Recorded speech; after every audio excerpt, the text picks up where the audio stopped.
On a rencontré Renaud Capuçon. Ah, ça c'est un ami. C'est un ami, c'est un virtuose, c'est un musicien extraordinaire, évidemment, violoniste. Et puis, Éric Orsena. Ah oui, oui, mais c'est Voilà. un ami Alors, aussi. tous les deux, ils ont croisé leur regard sur vous. Et ils nous en disent beaucoup sur vous. Ah, Les trois mots qui me viennent à l'esprit quand je pense à Bernard, c'est vivacité d'esprit, Merci, élégance générosité. et curiosité. Comme il est curieux, il essaye toujours de voir tous les talents qui vont émerger. vous êtes tous les personnages, vous.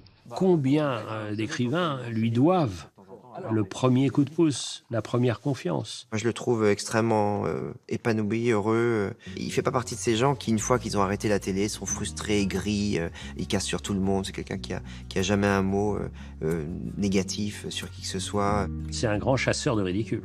Il rit énormément des vanités.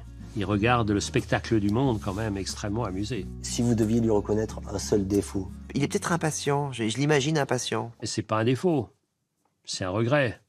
À un moment donné, il aurait peut-être pu faire un livre plus personnel au lieu de se dévouer aux autres. Il s'est caché un peu derrière les autres. Est-ce qu'il est aussi sérieux qu'il en a l'air? Si je dis non, je vais me faire taper sur les doigts. Il est extrêmement sérieux quand il s'agit d'être sérieux. Et il est très drôle. Il est joyeux, il a une très très grande élégance dans les moments de tristesse. Et c'est la personne à qui on peut juste poser la main sur l'épaule. Il a cette sensibilité qui fait que on sent qu'il va vous dire les choses et il vous les dit pas totalement. Il a une pudeur magnifique. Quand il s'agit de s'occuper de vous, alors là, il est extrêmement intéressé, ouvert, etc.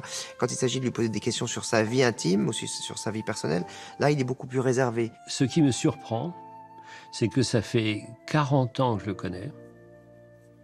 Et au fond, je sais presque rien de lui. Oui, il a sa part de secret comme on l'a tous. J'ai su, indirectement, qu'il traversait des moments difficiles. On s'en rendait compte à juste une sorte de rétrécissement de ses joues, mais pas du tout à la lueur de son regard.